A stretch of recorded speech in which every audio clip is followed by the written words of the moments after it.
Alright, welcome everybody to another BDA special transmission. In this episode, King Bucho and I are going to be talking about the Anthony Joshua vs Joseph Parker fight that will be taking place on May the 31st in Wales. I forget exactly which location exactly, but people have told us that it wasn't going to be in England. I thought it was going to be in England. I didn't even check. Yeah, it's in Cardiff. Cardiff, Wales. There we go. Alright. So Bucho, people have been leaving comments in the videos we've done. Very insightful comments. A lot of people are Parker fans and they're very passionate. We have to give them credit for that. You know, when somebody loves a fighter or backs him up, it's always good to see that. That being said, a lot of these guys are saying that Parker is going to beat Joshua. Now, in the film analysis that we did, especially the last one about Parker, we put up a list of the things he needs to change in order to beat Joshua. Now, one of the big things is power. That's one of the things I don't think he can change, even if he does correct his punching technique, because the guy tends to slap a lot with his shots. What do you think about that? Yeah, well, he does slap, and that's because, like you say, it's because of that technique that he has. His punch, he's not, how would you say, like squaring his elbow? No, his elbow is not like, He's not lifting anything. Yeah, lifting the elbow, obviously. It's not in an L type of hook. It's more of like a slap. It's a slap, basically. So, I mean, if he works on that, but I think it's a bit too late for that. I mean, I think he's been wired now to throw those types of punches, and it's gonna be hard for him to start changing that habit. Nevertheless, I think he has enough pop to make somebody respect him, to make any opponent respect him. Well, that's the thing, because let's put it this way: if he can't hurt Joshua, he's gonna have to go to other things. Now, I don't know if he cannot box Joshua. From what I've seen against the Cam and Ruiz, what hurt him the most in those fights was work rate. He just wasn't all that active, and he even tired late in the fight, especially against the Cam. The Cam's a almost 40-year-old guy, and Parker's a young guy. And when the older guy is finishing the fight stronger than you, there's a problem there. That being said, is it possible? Remember what was it, a couple of weeks ago when Brady's fought Usyk, and everybody thought Usyk was just gonna run over Brady's, and what happened? Brady stepped up his game. You know, he already had the tools before to make himself a better fighter, and that's what he did when he stepped up against Usyk. Like, he stepped up to the level of opposition. Is it possible Parker can do the same thing? You mean step up his game? Yes. That's something I wrote here. I said, like, well, this is pure speculation, because we already know how Parker fights, and we see a lot of weaknesses. But this is the first time he's fighting somebody as big as Joshua. I'm talking big as in a big fight. I mean, Joshua is the unified champion. So finally, Parker is fighting that fight, the fight of his life. This is pure speculation though, but let's say, I mean, he steps up his game to that level, to the next level. And let's be honest, you can't really be motivated when you're fighting guys like Takam, who he's 6'1.5". I read. That's pretty small for a heavyweight. He had already been stopped in 2014 against Povetkin. He had been in a bunch of wars, man. So is it really that motivating to fight a guy like Takam? Yeah, and you can tell Joshua. I mean, it was kind of a tough fight for Parker. But let's be honest, he cruised that fight. I mean, he was never in danger. He got hit. He took the punches. Parker never looked like he was in any kind of danger. So, and he looked, to me, in my opinion, unmotivated. Yeah, that's the thing that can happen sometimes when you don't respect the other guy necessarily. And I'm not saying Takam doesn't hit hard. I mean, it's a 200-pound guy, but you know, there's a tendency for Parker to go, you know what? I know I can take his shot. I'm just gonna, you know, go in cruise mode. But he rushed him a lot also. Yeah, and against Joshua, you have to imagine he's going to be better defensively.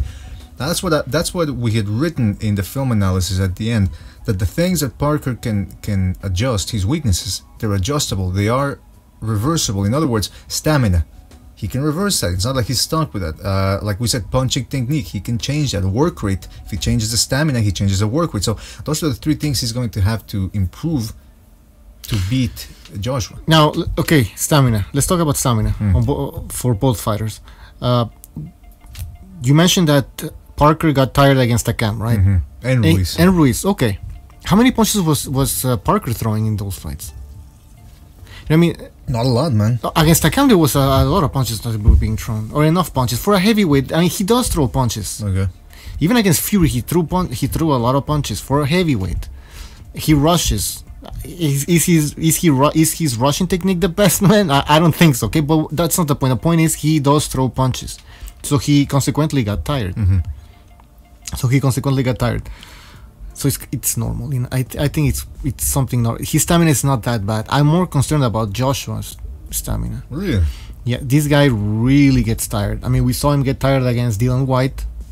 Against Takam, he was starting to get a bit tired. Yeah, against Takam, he was missing a lot. That's the thing about Takam. He's got very good defense. I would actually venture to say that Takam has better defense than Joseph Parker, unless Joseph Parker comes in with an improved defensive game against Joshua. But yeah, Takam has very good defense. Very slippery. Yeah. So what if this fight, one of the key, the determinant factors in this fight is gonna be stamina? What if that's what plays out? Like, now, let's say a lot of people are saying that Josh is gonna take out Parker pretty easily and early, right? But let's say Parker survives because he shows. This is free speculation. He shows a level of toughness that we haven't seen from Parker yet, because he hasn't been challenged, let's be honest. So he shows this new level of toughness.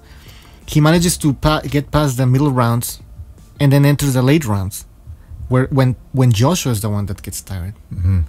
Joshua's gonna be trying to counter the whole time that Parker rushes in.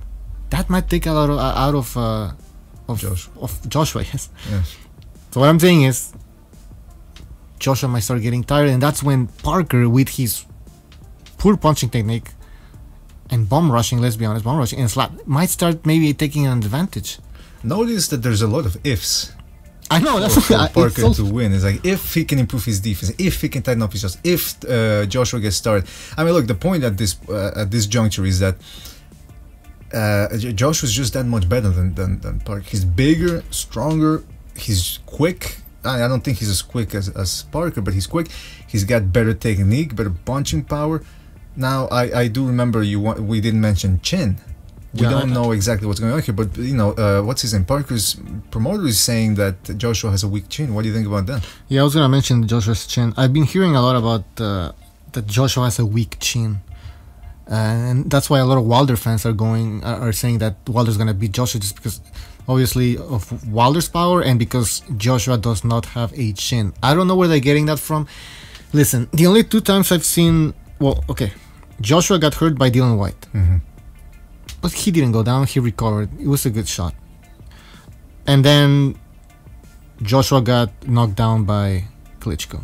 Now, I don't know, there's no boxer in the world that wouldn't have gone down by that Klitschko punch.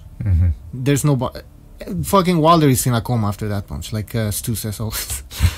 He would have been in a coma. So I don't think that shows that Joshua has a bad chin. And he actually got back up after he went down against Klitschko and finished the fight. So I don't think he has a bad chin at all. Well, it's questionable. He can get dropped, but it's not a bad chin. Yeah, I think people are over exaggerating. And you know what Parker's promoter is doing? It's a little bit of psychological warfare here, trying to get inside Joshua's head, trying to provoke him. You know, we did do film analysis where we reviewed Parker's win over what's his name, Huey Fury, and a lot of people were saying, "Well, come on, BDA, that's not the style that Joshua's gonna bring." But people were missing the point, which is that how does he deal with reach, Parker, and not well, man. Cut the distance, yeah. I mean, I know, yes, Huey Fury, they're right. Huey Fury was moving more than Joshua's going to, but Joshua knows, and we focused on that when we did the the Anthony Joshua film analysis, and we showed how he can take little steps back and make guys come to him and make them miss. So if Parker is going to be bomb rushing, like you said, he's going to give Joshua a lot of opportunities, and Joshua can counter very well with uppercuts. So imagine if Parker's just coming in there, bomb rushing, chin up in the air. Yeah, he takes one of those uppercuts, it's lights out. That's what I wrote, the uppercuts, man. And like you said, Joshua likes to take little steps back and then come up with an uppercut or a left hook. And for sure, Parker will be receiving punches when he rushes in. I'm telling you, I'm not the only one. I'm glad I'm not the only one that confuses Parker and Joshua. You know what it is? Because Joseph Parker, Anthony Joshua. It's the J. The J fucks me up. It's the cut. We shouldn't swear so much, but But yeah, man, I mean, so look, you mentioned, I want to mention that about Joshua's chin real quick because, I mean, Joshua's stamina, because people talk about how it was impressive how he was dead tired against Klitschko after he tried finishing him. And then he got out of the box for about 3-4 rounds or something like that. All of a sudden he comes right back. I mean, I've never seen that before. A guy with that much muscle able to get a second win. I mean, that was just impressive or suspect, somebody could say. I guess it could be normal. He did give away those few like 3 rounds maybe after he got dropped. So I guess it's normal that he recovered.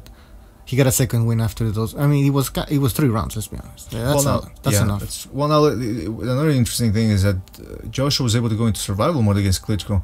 Yes, he was getting outworked in those rounds after he got dropped. But the other thing is Klitschko wasn't really hitting him. Like, in other words, what I'm trying to say is Joshua got out of the danger zone. So that means that's bad news for Parker, because if Joshua wants to just take a rest and stay on the outside, he can do that. And I don't know if Parker is going to be able to pressure him or get him out of his comfort zone, because that's what Parker said in the face-off.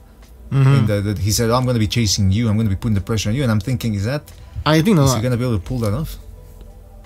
For a certain part of the fight, he will, I think. But like you said, can he do it consistently for 12 rounds? I don't know.